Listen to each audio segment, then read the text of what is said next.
दर्शकों, कार्यक्रम कानूनी सलाह में आपका फिर स्वागत है। आज हम बात कर रहे हैं लोक अदालत, क्षेत्राधिकार एवं उसके फायदे पर। बातचीत के लिए हमारे साथ हैं सचिव जिला विधिक सेवा प्राधिकरण भोपाल श्री आशुतोष मिश्र जी। मिश्र जी, कार्यक्रम कानूनी सलाह में आपका बहुत बहुत स्वागत है। दर्शकों, जैसा कि हमारा आज का विषय है लोक अदालत,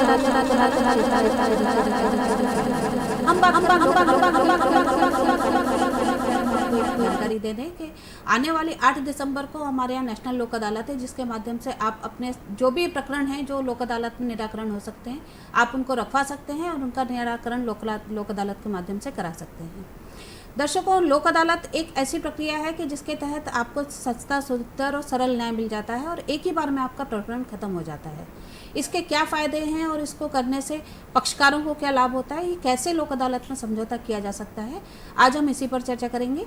कार्यक्रम शुरू करने से पहले हम आपको बता दें कि हमारे कार्यक्रम लाइव फोन इन कार्यक्रम है और इसके माध्यम से आप सीधे हमसे जुड़कर सवाल कर सकते हैं।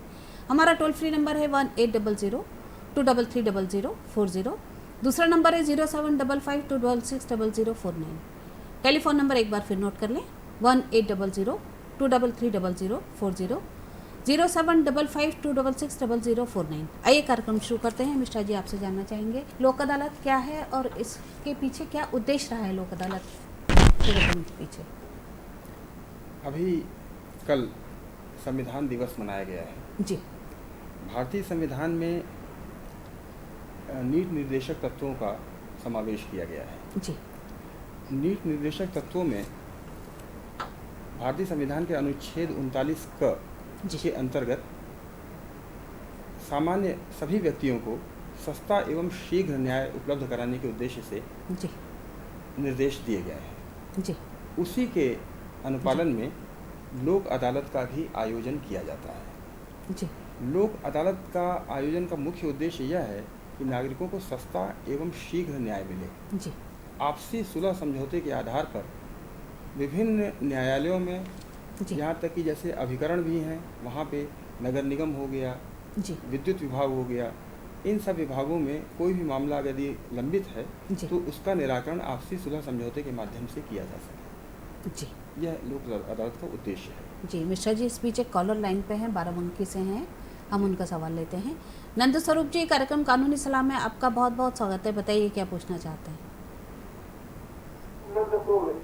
ये उत्तर प्रदेश है, जिला बाराबंकी गांव मेरा बसौली पड़ता है जी। मेरा कहना है कि लोक अदालत का नारा है, ना कोई जीता ना कोई हारा है, इसमें सबको मिलता है सम्मान। लोक अदालत में किसी का नहीं होता अपमान। तो ऐसी दशा में हम इस लोक अदालत में कौन कौन से प्रकरण ले जा सकते हैं जो हमारे सुलह की गुंजाइश हो, जिसमें समाधान की गुंजाइश हो। जी, नंद स्वरूप जी, बहुत खूबसूरत शब्दों में आपने लोक अदालत को बयान किया है और उसके बारे में जो नारे हैं वो भी आपने जो स्लोगन्स हैं बहुत अच्छे से यहाँ पेश किए हैं। बहुत बहुत धन्यवाद आपको, आप हमारे नियमित दर्शक हैं। मिश्रा जी, इनका सवाल आपने सुना होगा कि कौन से प्रकरण लोक अदालत के माध्यम से निराकरण किए जा सकते हैं। लोक अदालत में ऐसे सभी प्रकरणों का निराकरण किया जा सकता है, चाहे वह सिविल हो, चाहे वह फौजदारी के प्रकरण हो, दांडिक प्रकरण जिन्हें हम कहते हैं जी। किंतु दांडिक प्रकरण के लिए यह आवश्यक है कि वो समझौता योग्य हो। जी। 2 प्रकार के प्रकरण होते हैं। जो गंभीर मामले होते हैं उनको वो समझौता योग्य आमतौर पर नहीं होते हैं। जी। दंड प्रक्रिया संहिता में एक अनुसूची दी हुई है, उसके तहत कि जिन मामले शमनीय हैं, जिनमें पक्षकार आपसी सुलह समझौते के आधार पर प्रकरण का निराकरण कर सकते हैं, ऐसे सभी मामले लोक अदालत में रखे जा सकते हैं। जी।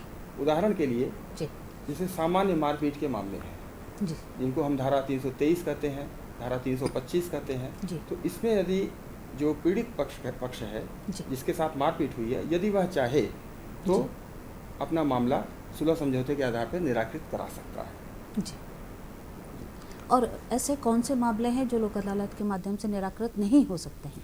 उदाहरण के लिए मैंने आपसे बताया पहले ही कि गंभीर किस्म के मामले, गंभीर में मतलब कानूनी भाषा में गंभीर किस्म के मामले ऐसे होते हैं कि जो उस सूची में नहीं है। जी।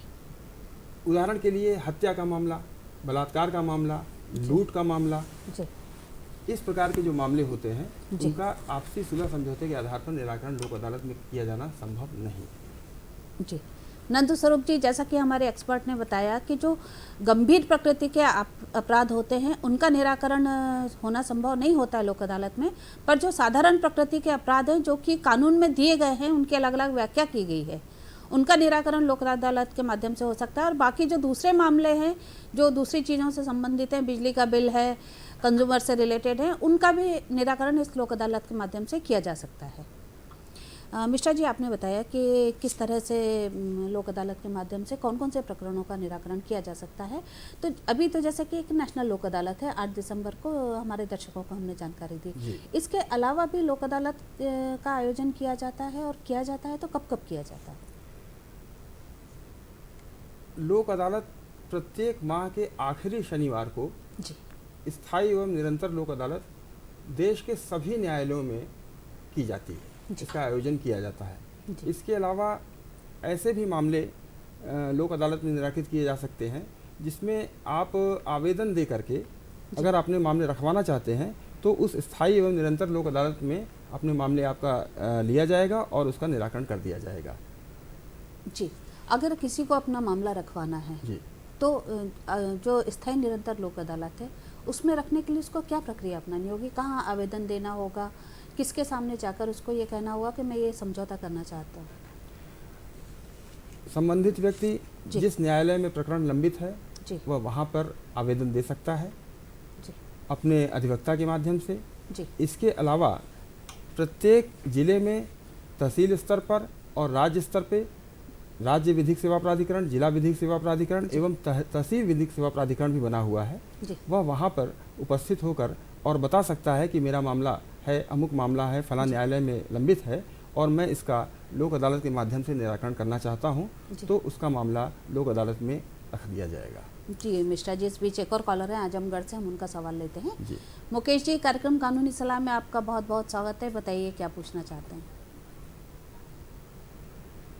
जी मैडम, मेरा एक काम था तहसील में रुका हुआ करीब सालों से जी, प्रॉपर्टी संबंधित। क्या इसका भी कोई निवारण हो सकता है क्या इधर से? लोक अदालत के माध्यम से। आप आजमगढ़ में हैं? जी जी, आजमगढ़ फूलपुर तहसील है आजमगढ़ जी। तो क्या समस्या क्या है? आपका मामला रुका है पर जी, आप अपनी समस्या इतना है कि एक मेरी प्रॉपर्टी है जी, ठीक है, वो नाम जो है जैसे खतौनी वतौनी होती है ना, खतौनी पे आगे बढ़ाते हैं ना, तो 1404 से लेके 1409 फसली तक चढ़ी हुई है जी। उसके बाद लेखपाल के द्वारा चढ़ाना भूल गए और तब से लेके आज मैं करीब 7, 8, 10 सालों से उसी के चक्कर में परेशान हूँ। मेरा नाम तक नहीं चढ़ रहा है और वो जाके एसडीएम ऑफिस में ही आज तक पड़ा हुआ है। तो क्या इससे संबंधित भी कुछ ऐसा हो सकता है क्या इधर से? और भी कोई है क्या आपत्ति करने वाला कि भी आपके नाम पे ना चढ़े या आपके परिवार में इस चीज में? कोई आपत्ति नहीं, कोई आपत्ति नहीं, कोई कुछ ऐसा नहीं था, केवल नाम हटा हुआ था और नाम चढ़वाने के लिए मैं सारे जरूरी दस्तावेज जमा करवा चुका हूँ जी। और जिसपे कि तहसीलदार साहब का भी उस पे अभी 2 साल पहले उनका जो है हस्ताक्षर हुआ है जी, लेकिन तब से लेकर अभी भी तक मेरा एसडीएम ऑफिस में ही रुका हुआ है, कोई प्रक्रिया नहीं हो पा रही है। रोज बुलाते हैं, रोज भेज देते हैं। क्या कुछ ऐसा कर सकता हूँ मैं क्या यहाँ जी? मिश्रा जी, वैसे तो ये आज के विषय से संबंधित नहीं है, पर फिर भी हम पूछेंगे मुकेश जी के हमारे एक्सपर्ट इस पे क्या कहना चाहते हैं। निश्चित रूप से मैं आपको नंदकिशोर जी हैं? मुकेश जी हैं आजमगढ़ से। मैं आपका प्रश्न बहुत वाजिब है और आपने अच्छा यह प्रश्न पूछा है। आपके ज़िले में जिला विधिक सेवा प्राधिकरण होगा, वहाँ पर सचिव होंगे, आप उनसे तत्काल संपर्क कीजिए और वह आपको कानूनी परामर्श, उचित कानूनी परामर्श देंगे। और इसके अलावा आप जो रेवेन्यू ऑफिशियल्स हैं आप उनसे भी मिलिए और लोक अदालत के माध्यम से समझौता होता है, ये बात ज़रूर है, लेकिन लोक अदालत में ऐसे अन्य मामले भी निपटाए जाते हैं जिसको प्री लिटिगेशन कहते हैं। प्री लिटिगेशन में आपका मामला आ जाएगा और वहाँ पे जो कंसर्न अथॉरिटीज़ हैं उनसे आप निवेदन कीजिए, निश्चित रूप से वो आपका मामला इसी लोक अदालत में भी, जो आपकी आगामी लोक अदालत होने वाली है, आपके भी ज़िले में हो रही होगी 8 दिसंबर को, ये मामला आपका उसमें रखा जाएगा और उसको निराकरण कर दिया जाएगा। मुकेश जी, जैसा कि हमारे एक्सपर्ट ने बताया कि आप अपने मामले को विधिक सेवा प्राधिकरण के सामने ले जाएं, वहाँ एक आप आवेदन दें कि आपका ये मामला इतने दिन से लंबित है और इसमें आप कार्रवाई चाहते हैं और इसका निराकरण करना चाहते हैं। तो वहाँ जो भी कंसर्निंग अथॉरिटी होगी, जो भी वहाँ अधिकारी होंगे, वो आपकी मदद करेंगे और उसके माध्यम से आप इसको अपने प्रकरण को सुलझा सकते हैं। मिश्रा जी, हम बात कर रहे हैं लोक अदालत की, तो एक सवाल ये आता है कि यदि कोई लोक अदालत के माध्यम से समझौता करता है जी, तो उसको दोनों ही पक्षकार को, क्योंकि दोनों विवाद में है, सामने वाला किसी ने किस पे लगाया, किसी ने किसी पे, तो इससे उन पक्षकारों को क्या लाभ होता है जो लोक अदालत के माध्यम से प्रकरणों का निराकरण करते हैं? जैसा कि मैंने आपको प्रारंभ में ही बताया कि लोक अदालत का उद्देश्य सस्ता एवं शीघ्र न्याय उपलब्ध कराना है पक्षकारों को। एक लाभ यह होता है लोक अदालत का कि व्यक्ति को तत्काल सहायता मिलती है जी, और अंतिम रूप से निराकरण कर दिया जाता है। लोक अदालत में जो भी निर्णय अवार्ड पारित होते हैं जी, उसके विरुद्ध कोई अपील नहीं होती है, उसका कोई रिवीजन पुनरीक्षण नहीं होता है जी, और पक्षकारों के समय की, श्रम की जी, बचत होती है। जो कोर्ट फीस होती है वह भी उन्हें वापस कर दी जाती है। अच्छा, आपने बताया कि कोर्ट फीस वापस कर दी जाती है, तो क्या पूरी है कोर्ट फीस सिविल केसेस में लगती जी हाँ, है? उनकी 138 में लगती है। जी हाँ, संपूर्ण उनका कोर्ट फीस वापस कर दी जाती है। जी, तो इससे मतलब कोर्ट फीस का तो फायदा है ही, साथ ही अंतिम रूप से निराकरण हो जाता है, तो केस आगे चलने की कोई गुंजाइश नहीं रहती जी, समय की भी बचत होती है जी। बहुत अच्छी जानकारी दी मिश्रा जी आपने कि दोनों ही पक्षकार इसलिए संतुष्ट होते हैं कि जिसके खिलाफ केस चल रहा है उसे ये संतुष्टि होती है कि चलो एक अच्छे माहौल में, सद्भावनापूर्वक माहौल में उनके प्रकरण का निराकरण हो गया। एक बात मैं और जोड़ना चाहूँगा इसमें कि जब लोक अदालत के माध्यम से हम किसी प्रकरण का निराकरण करते हैं तो आम तौर पे जो हमारे न्यायालयों के बारे में धारणा होती है कि हम पक्षकारों का सीधे इसमें कोई भागीदारिता नहीं होती है। जब लोक अदालत में कोई मामला आता है तो पक्षकार उसमें संतुष्ट होता है, उसकी बात सुनी जाती है, वह अपनी बात कहता है, सामने वाले की बात सुनता है बगैर किसी माध्यम के। उसमें जो पीठासीन अधिकारी होते हैं, न्यायाधीश होते हैं, लोक अदालत में मामले रखे जाने के पूर्व अक्सर ऐसा भी होता है कि हम उन्हें बुलाते हैं और प्री सिटिंग करते हैं, यानी मामले को रखे जाने के पूर्व हम उनको समझाइश देते हैं, लोक अदालत के उनको लाभ बताते हैं। पक्षकारों के मन में हमेशा के लिए जो वैमनस्य होता है वह समाप्त हो जाता है, मलिनता दूर होती है। इससे समाज का लाभ, देश का लाभ, राज्य का हमारे लाभ होता है और निश्चित रूप से इसकी वजह से हमारा देश आगे भी बढ़ता है। बिल्कुल, आपका कहना बहुत सही है कि एक सद्भावनापूर्वक माहौल में यदि किसी केस का अंतिम निराकरण होता है तो दोनों ही पक्षों के मन में एक अच्छी फीलिंग होती है और एक दूसरे के लिए कोई द्वेष या मतभेद या उस तरह की कोई भावना नहीं होती, हमेशा के लिए खत्म हो जाती है। न्यायिक प्रक्रिया में आम जनता की भागीदारिता भी तो बढ़ती है, इससे विश्वास होता है, न्यायिक व्यवस्था के प्रति उनका विश्वास बढ़ता है। बिल्कुल सर, बिल्कुल, बहुत अच्छी बात आपने कही है कि एक न्यायिक प्रक्रिया जो हमारे यहाँ का एक बहुत बड़ा स्तंभ है हमारे लोकतंत्र का, तो उस पर भी लोगों का एक विश्वास भी बढ़ता है और लोग उसके लिए प्रेरित भी होते हैं कि उनको उसका लाभ लेना चाहिए और जाना चाहिए। मिश्रा जी, हम बात कर रहे हैं लोक अदालत में प्रकरणों के निराकरण की, तो इसमें क्या किस तरह की प्रक्रिया होती है जब प्रकरणों को निराकृत किया जाता है? तो क्या उसके लिए कोई एक अलग से प्रक्रिया अपनाना होती है या फिर साधारण रूप से केसों को रखवा दिया जाता है और उन पर कार्रवाई हो जाती है पक्षकारों को बुलाकर? जैसा कि मैंने आपसे पहले बताया कि संबंधित न्यायालय में आवेदन देने पर कोई भी व्यक्ति संबंधित जो उस पक्ष से संबंधित है किसी प्रकार से आवेदन देता है या जिला विधिक सेवा प्राधिकरण के माध्यम से, तहसील सेवा प्राधिकरण के माध्यम से और राज्य विधिक सेवा प्राधिकरण के माध्यम से तहसील स्तर से लेकर के उच्चतम न्यायालय के स्तर तक कहीं भी मामले अगर लंबित हैं जो समझौता योग्य हैं, राजीनामा योग्य हैं, उसमें वह अपना समझौता कर सकता है। जी, ये बात हो गई लोक अदालत के माध्यम से प्रकरणों के निराकरण की। अब जो आदेश पारित होते हैं, किसी लोक अदालत ने यदि कोई आदेश पारित किया है तो उसकी वैधानिक मान्यता क्या है? जो दूसरे आदेश पारित होते हैं प्रकरण चलने के बाद, उसकी और इसकी वैधानिक मान्यता में क्या अंतर है? कोई अंतर नहीं है। जिस प्रकार कोई निर्णय पारित होता है, निर्णय की जो अधिमान्यता होती है, ठीक उसी प्रकार से लोक अदालत में पारित निर्णयों, अवार्ड की, आदेशों की विधि मान्यता होती है। इसका लाभ यह होता है कि यदि किसी भी प्रकरण पर, किसी भी स्तर पर यदि लोक अदालत में कोई प्रकरण निराकृत किया गया है, चाहे वह तहसील स्तर पर, चाहे वह न्यायालय, जिला न्यायालय स्तर पर, तो उसकी अपील किसी भी दशा में किसी भी न्यायालय में नहीं होती, यहाँ तक कि उच्च न्यायालय और सर्वोच्च न्यायालय में भी उसकी अपील नहीं हो सकती है।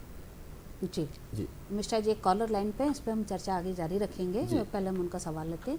हेमराज जी, कार्यक्रम कानूनी सलाह में आपका बहुत बहुत स्वागत है। बताइए क्या पूछना चाहते हैं। तो मैडम जी, मैं हेमराज बकोरिया, जिला होशंगाबाद गाँव रांची पड़ता है जी, स्वागत है आपका। जी, मेरा प्रश्न है कि जो लोक अदालत में जो प्रकरण दर्ज किए जाते हैं जी, उनका निराकरण कितना समय लगता है, उनका निराकरण होने में? बिल्कुल, बहुत अच्छा सवाल है आपका। ये जानना चाहते हैं कितना समय लगता है। निश्चित रूप से बहुत ही अच्छा सवाल मुझे भी लगा आपका। लोक अदालत में प्रकरण का निराकरण तत्काल तुरंत हो जाता है, यही तो इसका मुख्य उद्देश्य है और यही मुख्य इसकी यही नारा है लोक अदालत का कि सस्ता एवं शीघ्र न्याय। शीघ्र न्याय, तो तुरंत न्याय, तुरंत न्याय जी। ये साथ दे साथ ले जी। हेमराज जी, जैसा कि हमारे एक्सपर्ट ने बताया कि लोक अदालत के माध्यम से प्रकरणों का तुरंत निराकरण किया जाता है और इसके पीछे उद्देश्य यह है कि पक्षकार को तुरंत न्याय मिले जिससे वो उसका लाभ ले सके। और इसी उद्देश्य के कारण हर महीने निरंतर लोक अदालत की गई हैं। जो नेशनल लोक अदालत लगती हैं वो तो अपनी जगह लगती ही हैं समय समय पर जो हर महीने लगती है उसके पीछे भी एक वजह यही है कि यदि कोई अपने प्रकरण को जल्दी निराकृत करना चाहता है तो वो जो महीने के आखिरी शनिवार की लोक अदालत है उसमें रख सकता है, उसका निराकरण करा सकता है। मिश्रा जी, हम बात कर रहे थे कि जो आदेश होते हैं उनकी वैधानिक मान्यता क्या होती है, तो एक सवाल इसी से निकल कर ये आता है कि यदि मान लो कोई लोक अदालत का आदेश है और उसका कोई पालन नहीं हो रहा है तो ऐसी स्थिति में पक्षकार क्या कर सकता है? जैसे सामान्य रूप से किसी न्यायिक आदेश का, किसी निर्णय के आदेश का पालन न करने पे जो वैधानिक प्रक्रिया दी हुई है वही प्रक्रिया लोक अदालत में पारित निर्णयों एवं आदेशों के विरुद्ध पालन न करने पर भी की जाती है। कोई अंतर नहीं है। वो ही उसकी मान्यता होती है जो सामान्य रूप से जो आदेश पारित होते हैं और उसके कार्रवाई करके आदेश का पालन कराया जा सकता है। कार्रवाई करके आदेश का पालन करने के लिए बाध्य किया जा सकता है। इसका एग्जीक्यूशन हम दाखिल करते हैं। लोक अदालत में जो पारित जो अवार्ड होते हैं उसका हम एग्जीक्यूशन कराते हैं, यानी उसका पालन कराते हैं उसी प्रकार से कराते हैं जैसे सामान्य निर्णय। जी, ये एक बहुत अच्छे लोक अदालत जो एक बहुत अच्छी स्कीम है, बहुत अच्छा एक सब्स्टिट्यूट है प्रकरणों के निराकरण के लिए, एक व्यवस्था की गई है। सवाल ये उठता है कि इसके बारे में लोगों को कितनी जानकारी है, कितनी अवेयरनेस है और इसका प्रचार प्रसार के लिए क्या किया जाता है जिससे कि लोग इसका लाभ ले सकें? लोक अदालत का प्रचार प्रसार किया जाता है अखबार में, पत्रिकाओं में सेमिनार विभिन्न होते हैं, जैसे हम आज आप बैठे हुए हैं संचार माध्यम, समाचार पत्र के माध्यम से इसका हम करते हैं। यह बात ज़रूर है कि समय समय पर उतना लोगों के अंदर जागरूकता अभी अपेक्षित हम सफलता नहीं प्राप्त कर सके हैं।